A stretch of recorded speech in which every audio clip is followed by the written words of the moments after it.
오늘은 사무엘상 7장 3절에서 12절까지 말씀을 봉독해 올렸는데요. 마지막 12절 말씀에 하나님께서 여기까지 우리를 도우셨다 하고 그 이름을 에벤에셀이라 하니라.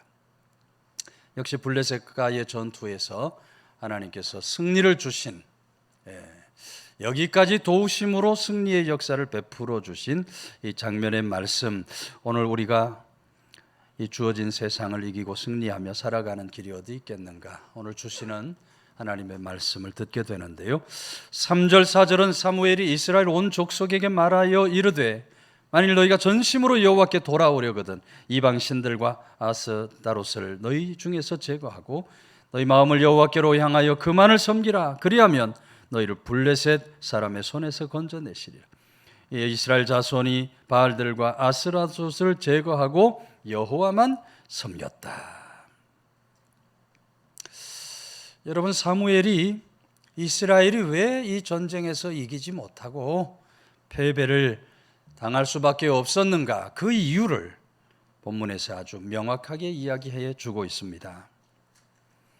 저들이 블레셋과의 전투에서 승리하지 못했던 원인은 하나님을 전심으로 섬기지 못했기 때문이다. 전심으로 하나님을 섬기지 못했다 하는 말은 오늘 본문이 적고 있는 것처럼 하나님도 섬기면서 우상도 섬겼다. 그래서 사무엘이 이방 신들과 아스다롯을 제어하고 여호와만 섬겨라, 하나님만 섬겨라. 다시 말하면 세상의 어떤 다른 힘을 의지하지 말고 하나님만 믿고 의지해야 한다. 그렇게 말하면서 그렇게만 한다면 하나님께서 너희를 블레셋 사람의 손에서 건져내 줄 것이다. 특별히 오늘 본문은 이스라엘 백성들이 당시 이방 신들과 아스다롯을 섬겼다 했어요. 대표적인 당시의 우상들입니다. 바알과 아스다롯. 이 바알은 엘신의 아들이죠. 엘신의 아들로 비와 풍년을 가져다주는 남자신입니다. 바알은 남자신이고요. 아스다롯은 가나안 사람들에게 미와 성을 주도하는 여자신이에요. 남자신, 여자신 정해놓고 하나님도 섬기면서 이런 우상들도 같이 섬겼던 모습을 바라보게 됩니다. 여러분, 우상 숭배에 빠졌던 이스라엘 백성들, 하나님께서 블레셋이라고 하는 몽둥이 매를 들어서 저들을 치시는 겁니다. 진노 심판 가운데 이르게 하시는 거예요. 여러분, 하나님 말씀을 통해서 우리들에게 계속적으로 들려주시는 하나님 말씀은, 하나님은 우상 숭배를 가장 미워하시고 가증히 여기신다. 하나님과 우상을 겸하여 섬겨서 안 된다 하는 것을 하나님 말씀은 우리에게 계속해서 말씀해 주고 있어요. 엘리야 선지자 아방 시절에 850명의 바알과 아세라 우상 숭배자들과 전투를 벌이죠.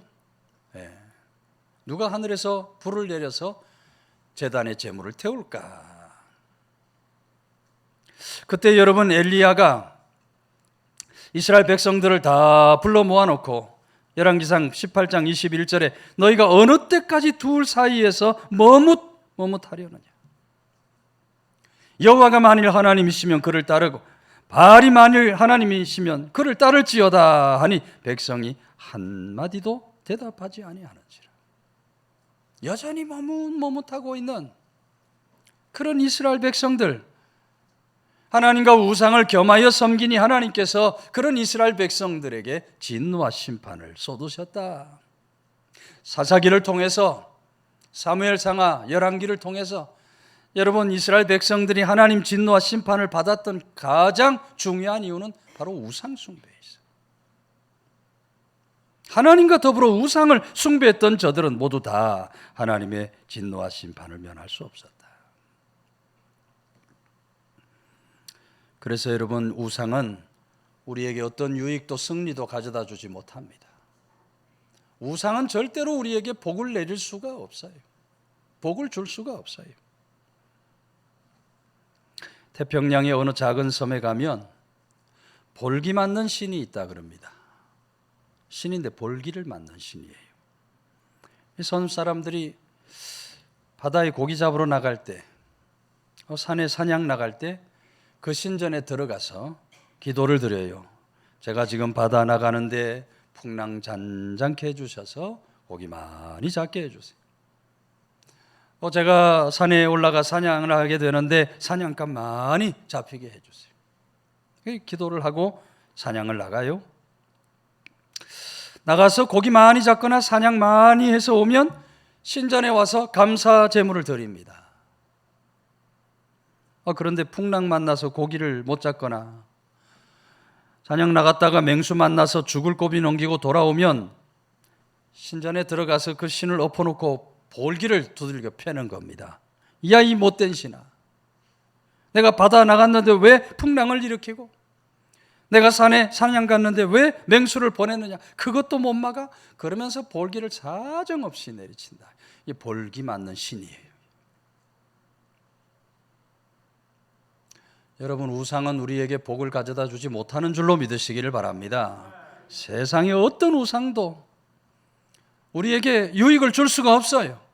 우리 삶의 승리의 길을 열 수가 없어요. 어떤 복도 줄 수가 없는 거예요. 하나님은 이 우상 숭배를 가장 가증히 여기셔요. 모든 죄악 가운데서 가장 가증히 여기시는 죄악이 우상 숭배.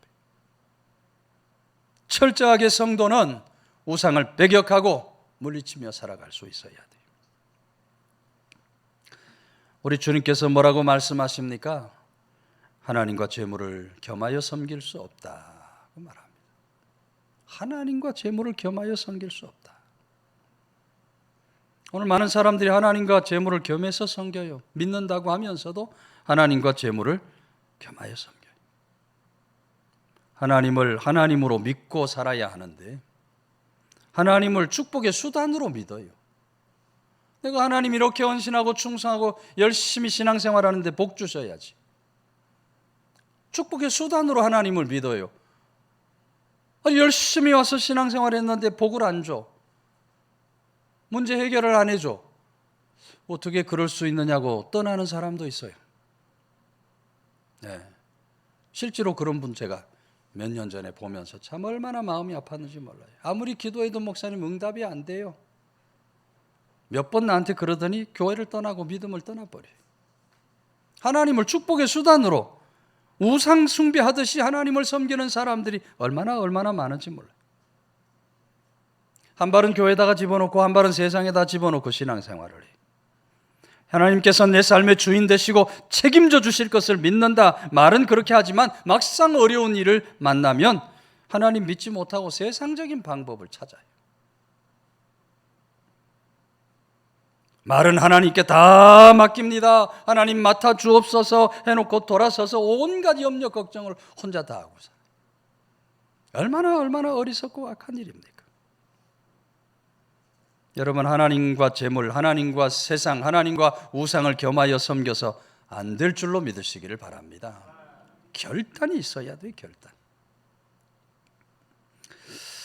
약 4,000명의 교도들을 거느리고 있었던 단군교의 교주 김예경이라는 사람이 있었습니다.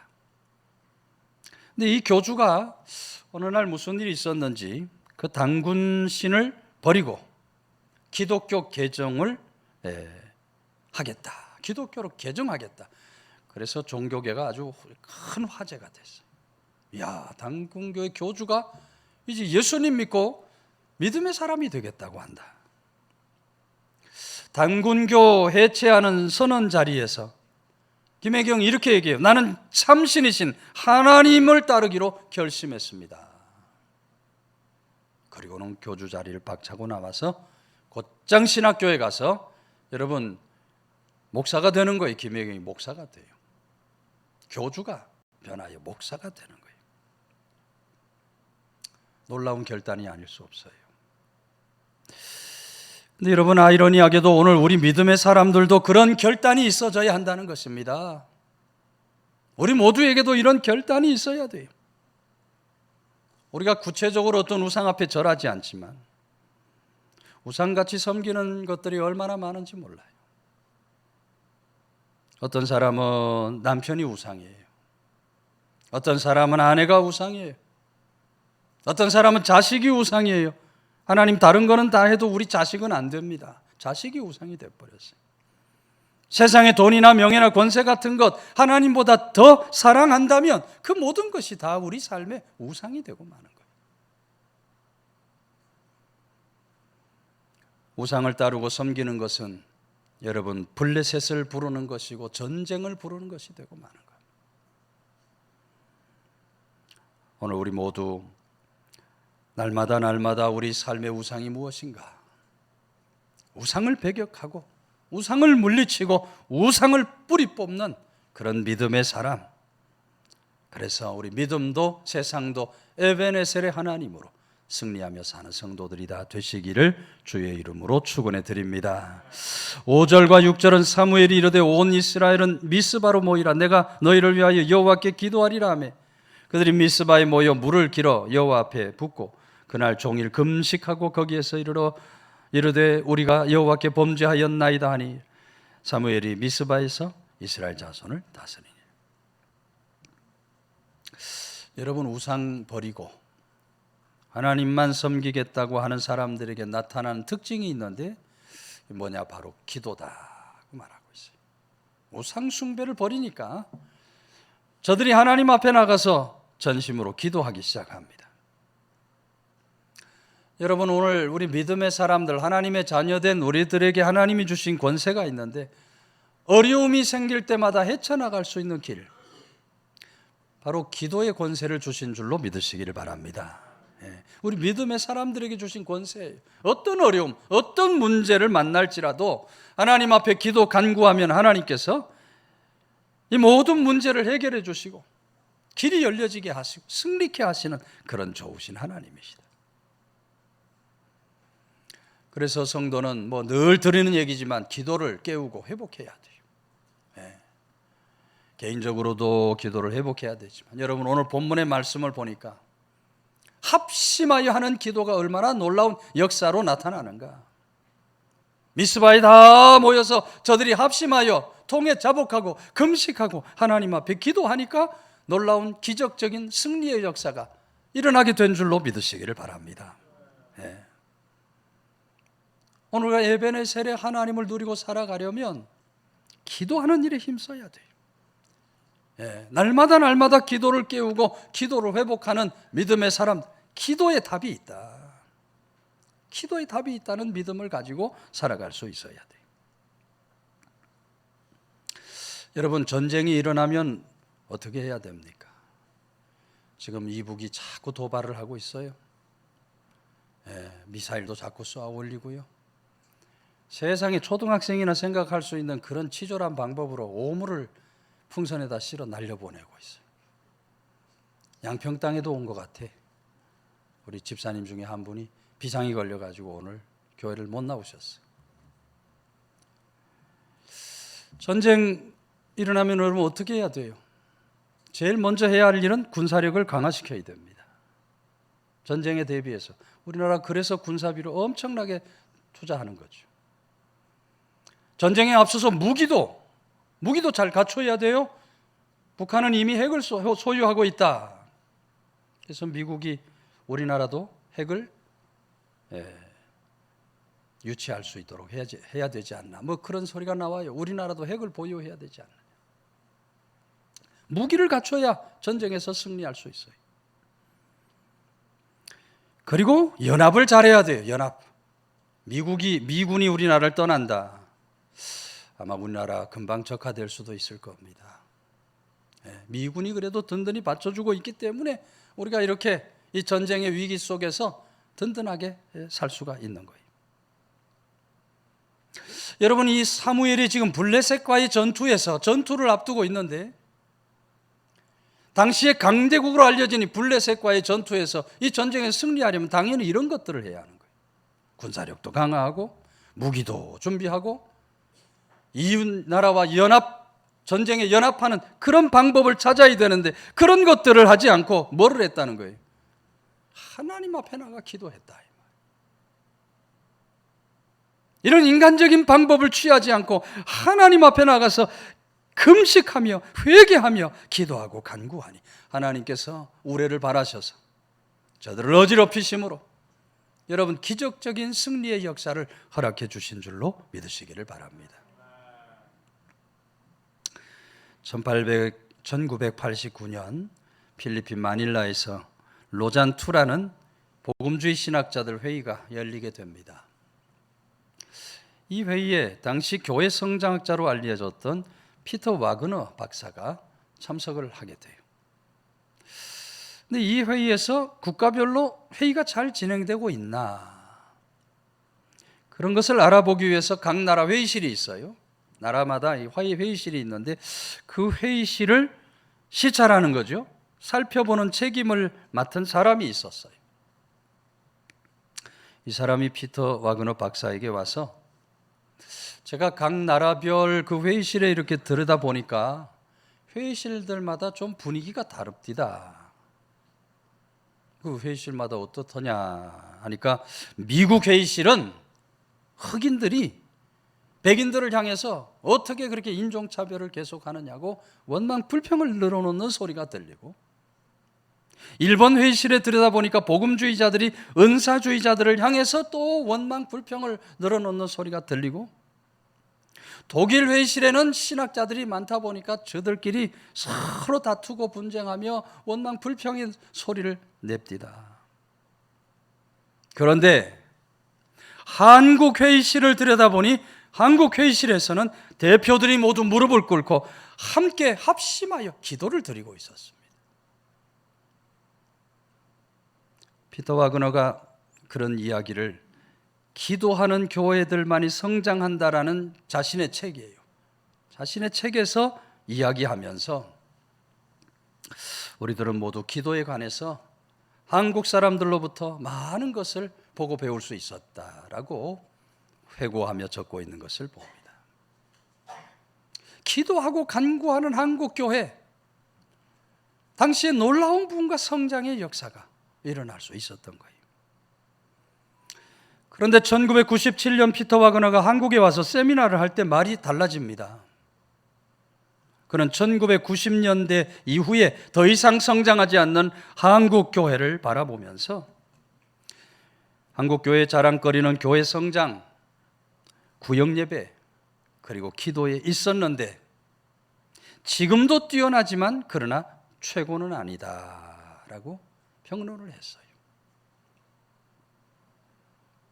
한국 교회가 열심히 모이고 기도에 힘쓰고 예배에 힘쓸 때는 놀랍게 성장을 했는데 이런 것들이 점점 식어지면서 한국 교회가 성장하지 않는 안타까움을 그렇게 이야기를 한 겁니다. 여러분, 기도가 하나님의 역사를 일으키는 열쇠가 되는 줄로 믿으시기를 바랍니다. 지금도 한국 교회가 다시 부흥하고 하나님의 교회가 교회다워지려면 기도를 회복해야 돼요. 기도하는 일에 힘쓰는 그런 교회, 그런 성도들이 될 수 있어야 돼요.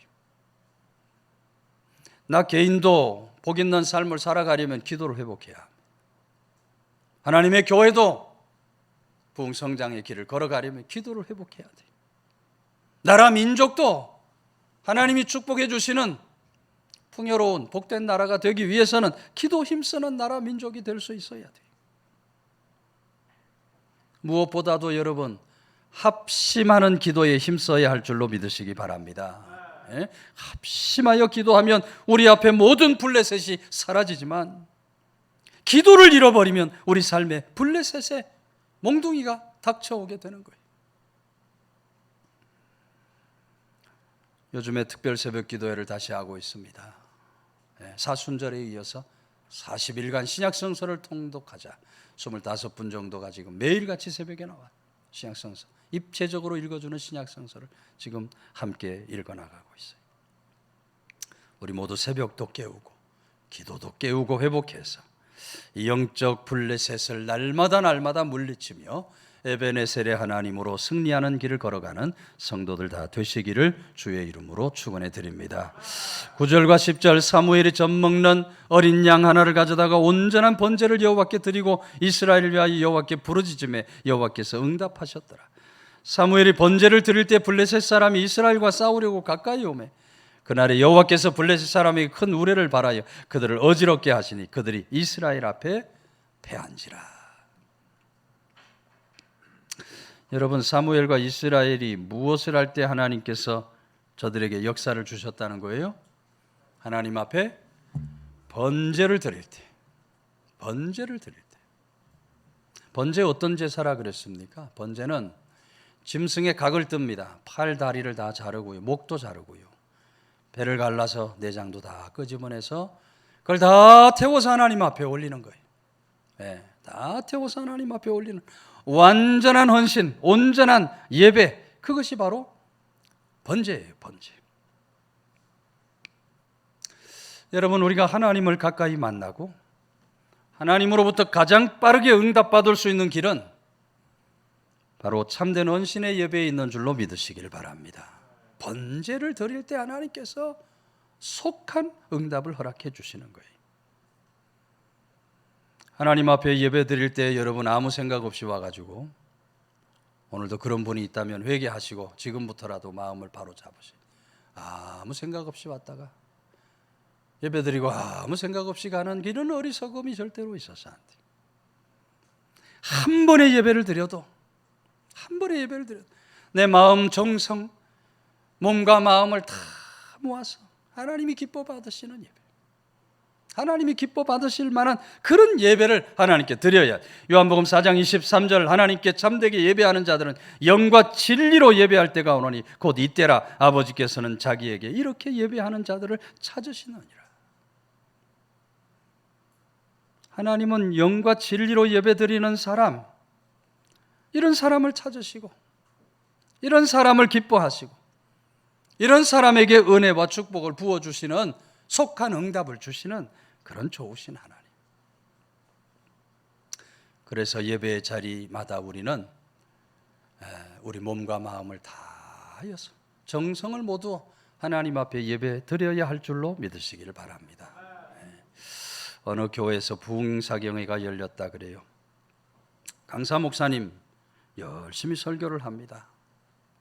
말씀을 재밌게도 해야 되고, 그죠? 부흥사가 왔으면 재밌게도 해야 되고, 때로는 막 은혜롭게도 해야 되고, 울리고 웃으면 웃기면서, 웃기고 울리면서 그렇게 말씀을 전해야 되죠. 근데 유독 앞자리에 앉은 분이 설교 시간에 계속 졸고 있어요. 계속 졸고 있어요. 눈에 거슬러요. 졸고 있는 게 거슬리지만 그래도 참고 설교를 전한 겁니다. 그런데 이 사람이 매 시간 그 자리에 앉아가지고 졸고 있으니까 아무래도 이 사람 조는 버릇을 고쳐줘야 되겠다. 설교 도중에 여러분 중에 그런 사람은 없겠지만 혹시 지옥 가고 싶은 사람이 있으면 모두 일어나세요 하는 말을 앞부분은 작은 소리로 하다가 뒷부분은 큰 소리로, 그러자 졸던 사람이 앞소리는 잡다 뒤에 모두 일어나세요 큰 소리로 하니까 그 말을 듣고 깜짝 놀라서 자리에서 벌떡 일어났다 이 말이에요. 모두 일어서세요만 듣고, 어디 가고 싶은 사람? 지옥 가고 싶은 사람. 그러니까 성도들이 막 깔깔거리고 막 웃는 거죠. 얼굴이 빨개져 가지고 사태 파악하고 얼굴이 빨개져 제자리에 앉아요.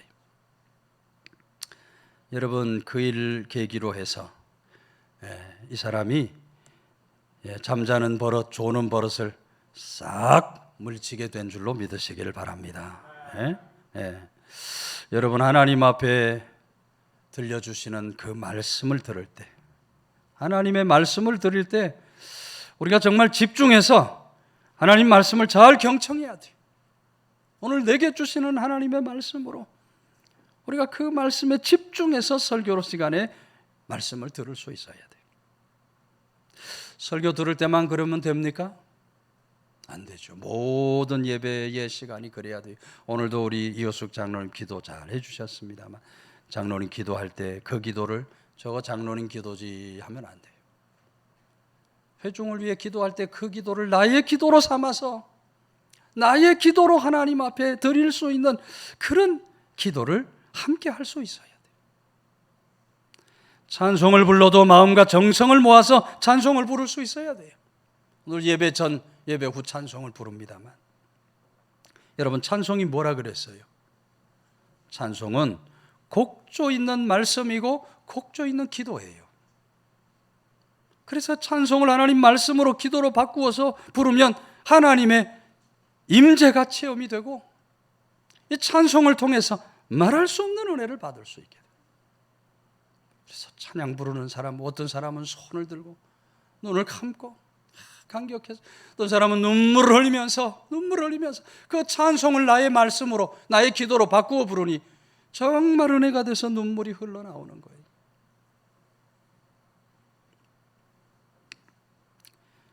그렇게 귀한 찬송 시간인데 찬송을 건성건성 불러요. 어떤 사람은 찬송 부르는 시간에 입도 안 열어. 위에서 이렇게 내가 내다보면 찬송을 불러야 되는데 입 딱 닫고 그냥 뭔 딴 생각을 하는 거지. 이렇게 귀한 찬송을 부르는데,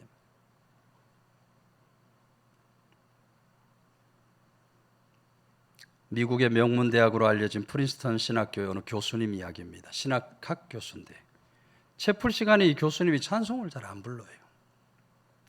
워낙 음치예요. 노래를 못 불러요. 그래서 이 교수님 별명이 찬송 음치라 부를 정도니까 창피해서 노래를 못 부르는 거죠.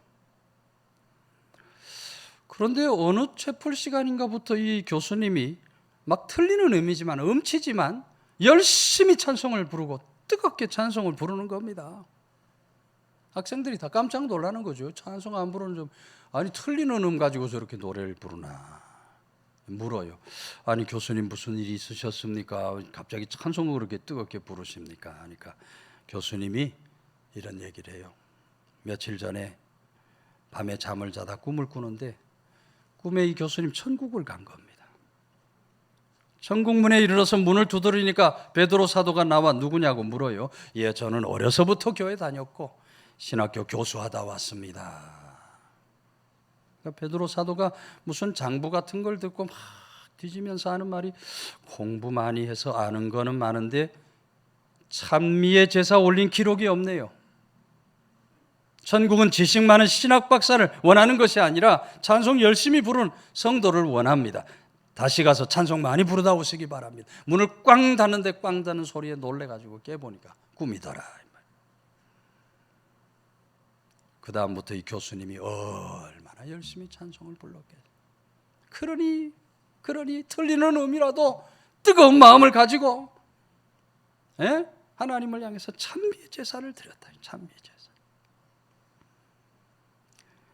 여러분, 찬미의 제사도 올바르게 잘 드려야 할 줄로 믿으시기 바랍니다. 예배 후에 이제 너 시험을 당해 찬송 부를 때 어떻게 부르나 제가 지켜볼 겁니다. 어떻게 부르나. 그 가사를 나의 기도로 삼아서 이런 부르면 찬송이 달라지는 거예요. 그 가사를 나의 말씀으로 바꾸어서 부르면 찬송이 달라지는 거예요. 여러분, 우리가 하나님 앞에 드리는 이 예배를 언제나 소중히 여기고 이 예배의 신령과 진정을 담아서 드리는 그런 예배를 우리가 하나님 앞에 드릴 수 있어야 돼요. 예배는 비유하면 오는 우기와 같다 할 수 있습니다. 어제 비가 왔죠? 하루 종일 왔어요. 하루 종일. 비가 오고 난 다음에 밭에 가보면 식물들이 얼마나 잘 자라. 우리도 고구마도 심어놓고 옥수수도 심어놓고 고추도 심어놓고 제 좋아하는 고수도 심어놓고 당근도 심어놓고 울타리 콩도 심어놓고 많이 심었어요. 많이 심었어요. 비만 오고 난 다음에 가보면요 얼마나 잘 자라는지 몰라. 처음에 심을 때는 요만한 모종을 심었는데 비만 오고 나면 막 그냥 쑥쑥 자라.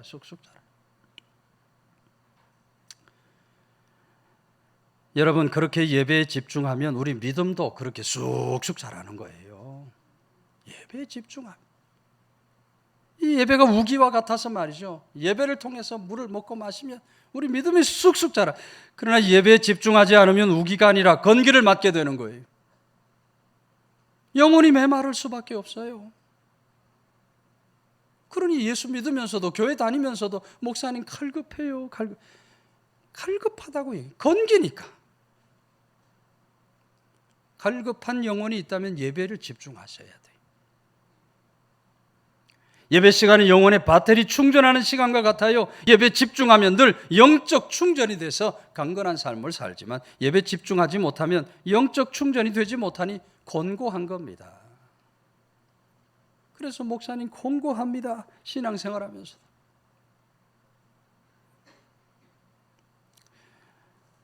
오늘 우리에게 주어진 예배를 소중히 여기고 번제를 드릴 때에 하나님의 기적적인 승리의 역사가 일어났다. 온전한 헌신의 예배, 신령과 진리를 담아서 드리는 그런 예배, 에베네셀의 하나님을 만나고 승리하는 길을 걸어가는 성도들 다 되시기를 주의 이름으로 축원해 드립니다.